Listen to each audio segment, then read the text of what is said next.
To create a junction, we go to the intersection command. So it's on the Home tab, the Create Design panel, and select intersection. Selecting the intersection, go to Create Intersection, and then we're going to select where the two main line and side road alignments intersect, which is this point. Then you get this Create Intersection general dialog box appearing. You can give the intersection name a name. I'm going to leave it as the default. I'm not going to put in a description. The intersection marker style, I'm going to leave it as default. And we want to make sure that the primary road crown is maintained. So basically what that means is our primary road here is our mainline road. We want to make sure that the crossfall of that is not impacted. So you could change this to all crowns maintained, and it gives you a preview of what you're showing there. But on highway designs, you want to make sure that the main road crossfall is not altered because of a junction. Go next. In here, just make sure that they're on the right profile line. So that's VP3, which is correct. This is VP4, which is correct from the drop down. And then looking at our offset parameters. So click on our offset parameters. In here, what this does is the software wants to know the primary and secondary road cross sections. So right now, I've actually forgotten what they are. I can actually see them here. They're 4 meters and 4 meters. So I just need to type in them values there. If you didn't know exactly what width they were, you could use this select from drawn area, this icon here. And then what you could potentially do is select, go to your assembly. This is my primary road, so I'm going to select here to here, and it shows me 4.001, so just 4 meters. Also here, 4 meters. And if you did have a different secondary road assembly, you'd be typing in that different width down here. But since the two of them are the same, they'll all be 4. And go OK. Your curb return parameters, so select your curb return parameters. In here, it gives you a little preview of what's happening as well up here, and also a preview down here. We will only have 2 quadrants in here. The reason why we only have 2 quadrants is because the alignment doesn't extend far enough to make a cross section. Not a cross section, but a junction, a crossroad. So you can navigate between the 2 quadrants that we have there, and all we want to do in here is we want to change the radius from 12 to 20. So the curb return radius is going to be 20 for both of them. Once you have that done, go to the OK command, or go OK, and then we're looking at lane slope parameters, and we just want to make sure our lane slope parameters are matching the parameters of our subassembly here. So I'm just going to go back up here and just make sure my subassembly. So my subassemblies there are defaulting to 2.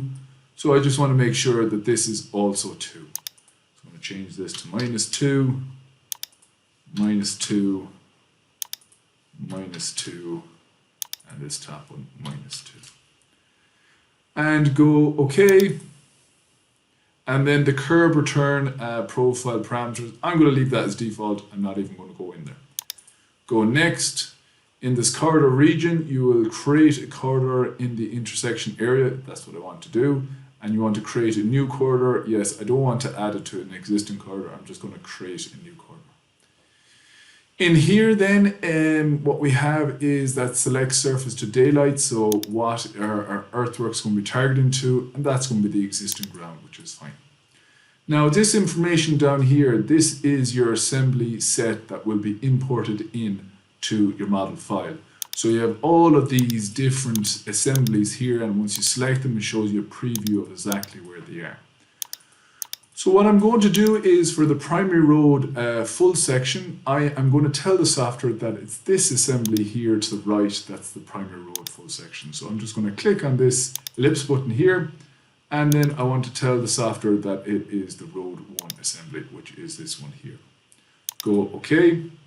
The next one down then is the primary road part section daylight left, which shows like this, and it gives you a symbol like so. I don't actually have one of them symbols or assemblies created, so I'm going to leave it as default. This next one here, the primary road part section daylight right. So it gives you a preview of what's going to show here. I actually do have one created here, and I have that one created so I could make sure that I know exactly where to tie in for my profile of the side road. So I can set that as well, and I'm going to set that. So I'm going to click on the ellipse button and change that to road 1 junction. Go OK.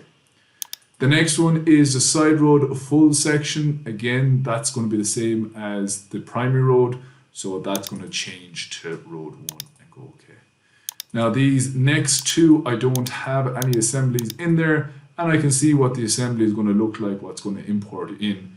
And what will happen is they're going to be incorrect, but I'm going to modify them so they are displaying the right parameters and properties that I want. So once you've updated as much of these assembly sets as you can, click on the Create Intersection.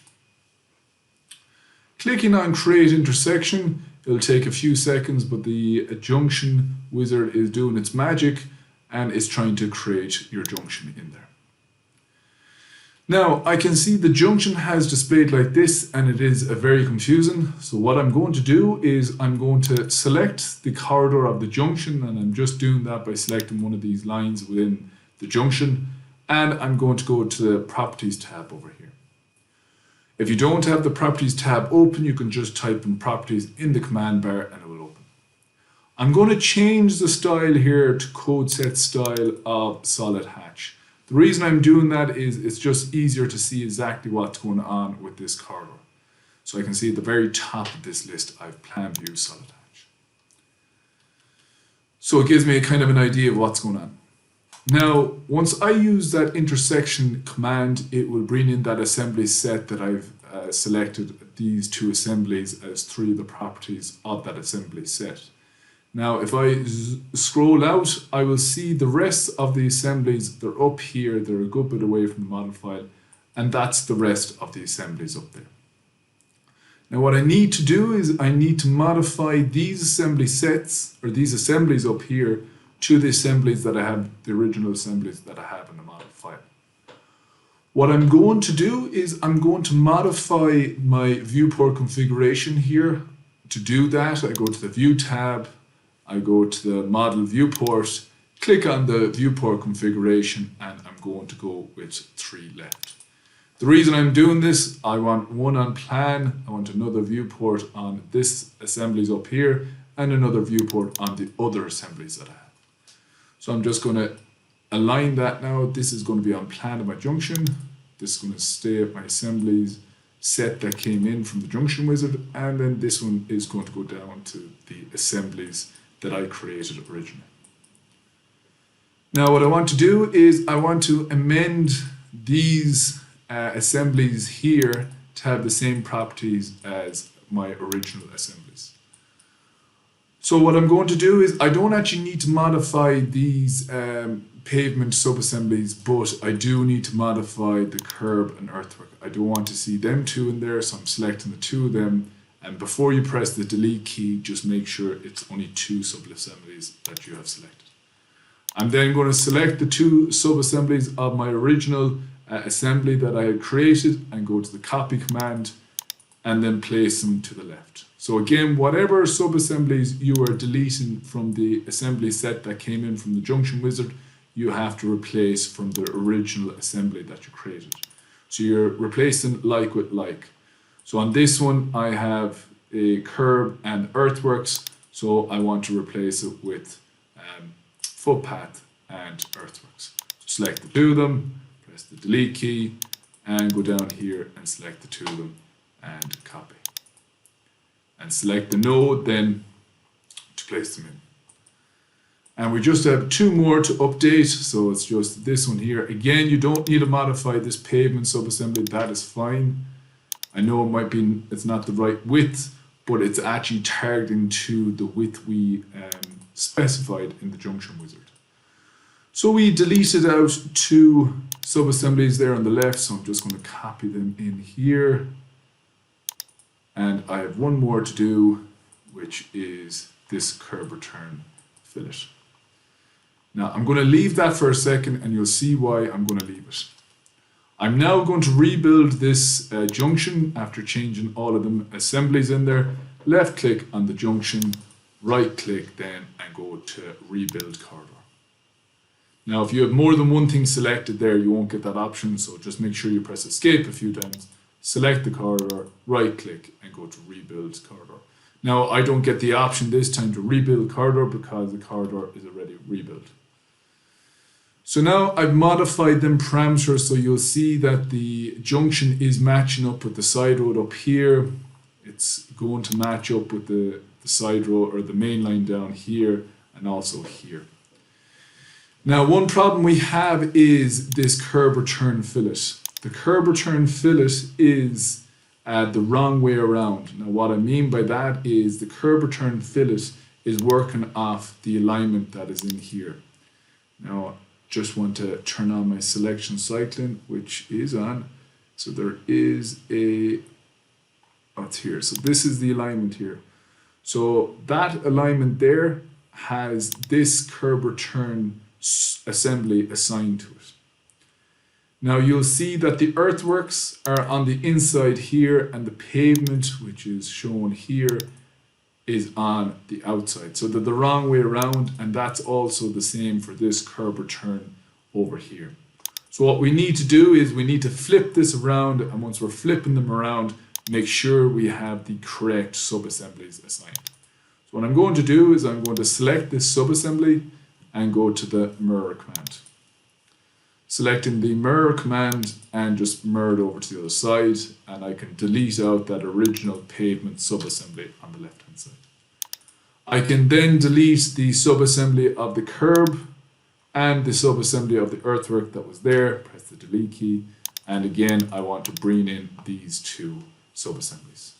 Select the two sub-assemblies, go to copy, and just use the arm of the assembly to place them in there.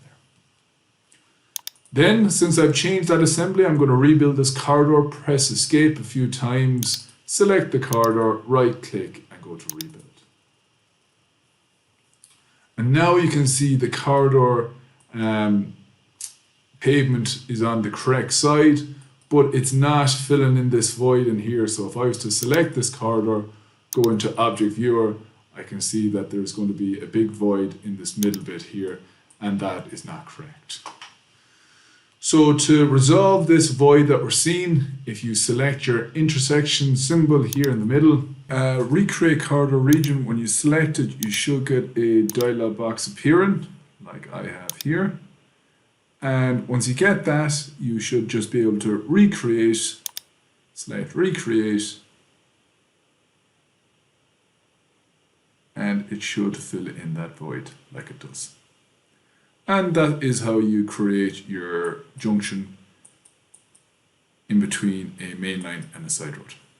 And just before we finish it off, what I want to do is I actually have a corridor on top of a corridor. So I'm going to turn off the region for this middle region of the main line. To do that, select the corridor, go to corridor properties, and turn off this middle region. Go OK, rebuild. And I can also change the code set style of the main line to solid hatch 2. So they'll match up, and then I can use these grips to pull them in a little bit. Pull it in there, and also the same on the other side. And what I'll do then is I'll pull back this side road corridor as well to somewhere around there. And that is how you create your junction.